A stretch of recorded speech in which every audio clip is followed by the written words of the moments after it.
नोरमा group, जो सोचता है वो करता है। आपके अपने सपनों का आशियाना। नमस्कार, मैं हूं सागर कुमार। भारत लाइव देख रहे हैं आप। देखिए इस वक्त की बड़ी खबर, बड़ी ब्रेकिंग। देखिए खींचतान के बीच बिहार में एक बड़ा अपडेट आ गया है। हम लगातार आपको खबरें दिखा रहे हैं कि बिहार की सियासत में सब कुछ ठीक नहीं चल रहा है। मुख्यमंत्री नीतीश कुमार नाराज चल रहे हैं, वहीं भारतीय जनता पार्टी भी महाराष्ट्र वाला खेल करने के जुगत में लगी हुई है और उसी खेल को समझते हुए, उसी खेल को भांपते हुए मुख्यमंत्री नीतीश कुमार भी एक तरफा नाराज हुए हैं और वो किसी से बात नहीं कर रहे हैं। भाजपा तो छोड़ दीजिए, अपने जो दो उनके इर्द गिर्द के नेता हैं संजय झा और ललन सिंह, उन दोनों से भी बात नहीं कर रहे हैं। देखिए बड़ी अपडेट आ गई है कि बिहार का राजनीतिक समीकरण बदलने वाला है। लगातार हम खबरें दिखा रहे हैं। देखिए 29 सीट, बाबा ने पहले भी बताया था कि देखिए भाजपा के पास कुल 80 विधायक अभी हैं और सरकार बनना है 122 जो है वो विधायक रहेंगे तब सरकार बनेगी। तो देखिए केंद्र में तो समर्थन है जनता दल यूनाइटेड का, लेकिन देखिए बिहार में अगर नाराजगी है तो बिहार में क्या नीतीश कुमार कोई खेल कर सकते हैं? बिहार में वो क्या पलट सकते हैं? इस पर जब चर्चाएं चलने लगी तब भारतीय जनता पार्टी ने एक नए समीकरण को गढ़ना शुरू किया। भारतीय जनता पार्टी अब माइनस नीतीश सरकार बनाने की कवायदत में लगी हुई थी और आप देखिए कि भारतीय जनता पार्टी के 80 और 4 जीतन राम मांझी के 84 और 7 बागी विधायक, इन सबको आप मिला दीजिए और 122 जो कि बहुमत के लिए संख्या होती है उसमें माइनस कर दीजिए तो कुल आता है 31। मतलब 31 विधायकों की जरूरत अभी भी भारतीय जनता पार्टी को है बिना नीतीश कुमार के बिहार में सरकार बनाने के लिए। अब इसकी जुगत में लगी हुई थी भाजपा, लेकिन कोई समीकरण फिट नहीं हो रहा है। न राष्ट्रीय जनता दल के विधायक टूट कर आ रहे हैं, ना ही नीतीश कुमार के विधायक टूट कर आ रहे हैं। तब देखिए ऐसे में नीतीश कुमार के नाराजगी के बीच आपने देखा कि एक ऐसे भाजपा एक ऐसी जो संगीता कुमारी है, एक विधायक है जिन्होंने सदा रत्नेश सदा जैसे मंत्री पर टिप्पणी कर दी और उसको भाजपा ने प्रवक्ता बना दिया। ये सब क्या दर्शाता है? Bharatiya Janata party active mode में है और किसी बड़े रणनीति पर काम कर रही है। जो अभी सबसे बड़ी ब्रेकिंग आ रही है कि बिहार के राज्यपाल को बदल दिया गया है। जी हां, बिहार के साथ साथ 5 और जगहों के राज्यपाल को बदल दिया गया है। यह सारा समीकरण यह बता रहा है कि भारतीय जनता पार्टी, नरेंद्र मोदी की सरकार और अमित शाह एक्टिव मोड में है और वहीं से प्लान बना रहे हैं। बिहार किसको भेजा गया है? एक ऐसे शख्स को भेजा गया है जो नीतीश कुमार का बाई हार्ट समर्थक है, जो नीतीश कुमार, माफ कीजिएगा, नरेंद्र मोदी का बाई हार्ट समर्थक है। नीतीश कुमार के साथ भले ही सेकुलरिज्म वाले मामले पर वो फिट नहीं बैठते हो, लेकिन नरेंद्र मोदी और अमित शाह के साथ उनकी अच्छी खासी जमती है, अच्छी खासी जुगलबंदी है। जी हां, देखिए हम लगातार आपको खबरें दिखा रहे हैं। बड़ी ब्रेकिंग सामने आई है। बिहार में अगले साल होने वाले विधानसभा चुनाव से पहले केंद्र सरकार ने राज्य के राज्यपाल को बदल दिया है। बिहार के राज्यपाल विश्वनाथ आर्लेकर को केरल का राज्यपाल बना दिया गया है। केंद्र सरकार ने बिहार के साथ साथ देश के विभिन्न राज्यों के राज्यपालों को भी बदल दिया है। आपको बताते चले, बिहार, केरल, मिजोरम, उड़ीसा और मणिपुर में भी नए राज्यपाल नियुक्त किए गए हैं। बिहार पर हम चर्चा करेंगे, लेकिन बिहार से पहले और जगहों के बारे में हम बता दें। मिजोरम की अगर बात कर ले तो केंद्र सरकार ने जनरल विजय कुमार सिंह को मिजोरम का राज्यपाल नियुक्त कर दिया है। जनरल सिंह ने अपने लंबे सैन्य करियर और प्रशासनिक अनुभव से पहचान बनाई थी। उसके बाद बात करें अगर उड़ीसा की, तो उड़ीसा में हरि बाबू कंभापति को राज्यपाल बना दिया गया। हरि बाबू कंभापति को उड़ीसा का नया राज्यपाल नियुक्त किया गया है। वे अपने राजनीतिक अनुभव और नेतृत्व क्षमता के लिए जाने जाते हैं। मणिपुर पर आते हैं, जहां मणिपुर में लगातार बड़े बवाल देखने को मिल रहे थे, तो वहां पर भी अजय कुमार भल्ला को राज्यपाल बना दिया गया है। भल्ला अपने प्रशासनिक अनुभव और कुशल नेतृत्व के लिए भी जाने जाते हैं। अब अंतिम में हम बिहार की बात कर लेते हैं। देखिए बिहार में एक ऐसे शख्स को राज्यपाल बनाया गया है जिनका नाता हमेशा विवादों से रहा है। जी हां, हम बात कर रहे हैं बिहार के नवनिर्वाचित राज्यपाल आरिफ मोहम्मद खान। जी हाँ, ये नाम को ध्यान से सुन लीजिए, अब से ये बिहार के नए राज्यपाल हैं।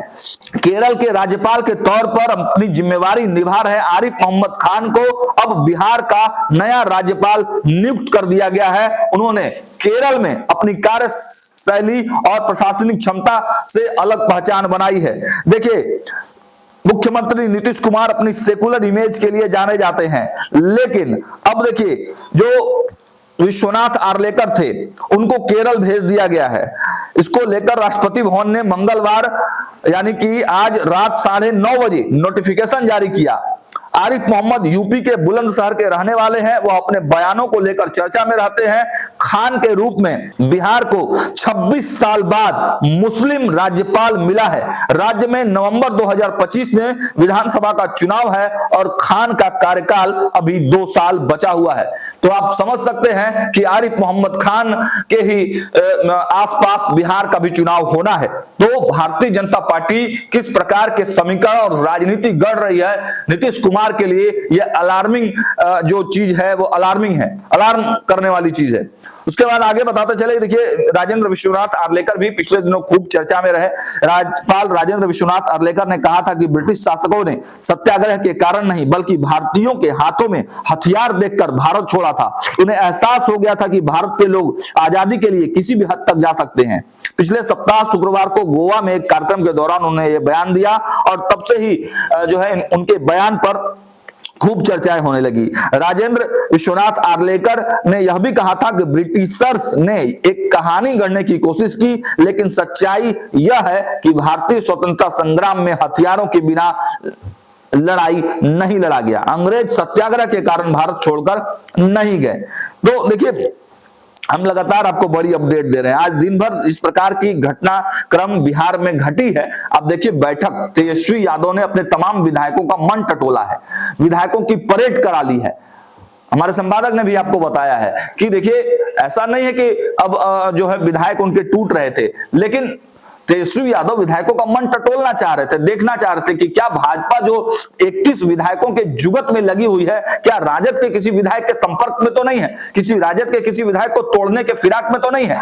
तो इसको लेकर तेजस्वी यादव ने ठोक बजाकर पूछ लिया है और समझ लिया है कि हमारे जो विधायक हैं वो पूरी तरह से तेजस्वी के साथ अटैच है। देखिए, एक जो चर्चा है आरिफ मोहम्मद खान के बारे में हम आपको बताते चले। आरिफ मोहम्मद खान का जन्म 18 नवंबर 1951 को उत्तर प्रदेश के बुलंदशहर में हुआ था। उन्होंने अलीगढ़ मुस्लिम विश्वविद्यालय BA ऑनर्स और लखनऊ विश्वविद्यालय उत्तर प्रदेश से LLB प्राप्त किया। उन्होंने अपना राजनीतिक जीवन एक छात्र नेता के रूप में शुरू किया। आरिफ मोहम्मद खान 1980 में कानपुर से 7वीं लोकसभा के लिए चुने गए।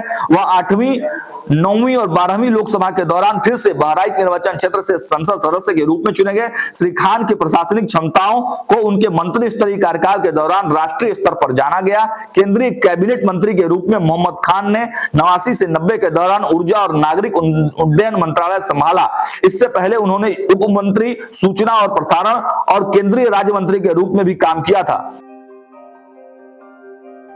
आपके सपनों को हमने सजाया है, ई होम्स पैनोरामा को हमने बनाया है। ई होम्स मेरा एक सपना था जिस पे मैं पिछले 4 साल से काम कर रहा था। हमने जो बनाया है वो सबने है माना। ई होम्स पैनोरामा में हो आपका भी आशियाना। और फाइनली हमने 2021 में इस प्रोजेक्ट को लॉन्च किया। बहुत लोग अप्रिशिएट कर रहे हैं कि पूर्णिया जैसे शहर में, बिहार के, एक तो बिहार की बात करें उसमें भी पूर्णिया जैसे छोटे जगह में इस तरह का लाइफस्टाइल देना, ये सुन के हम लोगों को बहुत अच्छा लगता है। ई होम्स में हमने कुछ और भी किया है, जैसे हम जिस जगह में रह रहे हैं हमारे फैमिली सिक्योर हो, उनको सिक्योरिटी का ध्यान में रखा है। आपकी सुविधा और सुरक्षा आपके लिए खास है, ये आपका विश्वास है। इसमें आर्टिफिशियल इंटेलिजेंस का 7 लेयर सिक्योरिटी का हमने इस्तेमाल किया है। लस ग्रीन कैंपस को बनाया है। यदि हमारा बाउंड्री वाल है तो वो वर्टिकल गार्डन है। ये जितनी भी फैसिलिटी होता है एक इंटरनेशनल टाउनशिप में ई होम्स है, ये हम लोग विश्वास नहीं कर पा रहे हैं। जो भी हमारे मित्र दोस्त या जो भी हमारे बाहर के बायर आते हैं तो हम लोगों को बहुत अच्छा सुनने को मिलता है और बहुत अच्छा क्रेडिट मिल रहा है। वो सारा हमने सिर्फ एक बिल्डिंग नहीं बनाया, हमें एक बहुत अच्छा लाइफस्टाइल दिया ई होम्स में, और मेरा एक सपना था जिसको मैं आज फुलफिल होते हुए देख पा रहा हूँ। ये आपका आवास है। ई होम्स पैनोरमा में अब आपका निवास है। E homes panorama, luxurious lifestyle redefined. Panorama group, जो सोचता है वो करता है। अगर ये वीडियो पसंद आई और वह बिहार के राजनीति और बिहारियत से सरोकार रखेनी तो सब्सक्राइब बटन दबा के चैनल के सब्सक्राइब कर ली। ओजे एगो घंटी बा, ओकरा बटन दबा देला से कुल सटीक और मारक खबर रुआ मुफ्त में मिल जाई। अगर रुआ पत्रकारिता के हमनी के नया प्रयोग में सहयोग कर चाहतानी तो ज्वाइन बटन दबा दी। पेटीएम नंबर नोट कर ली 9386816700।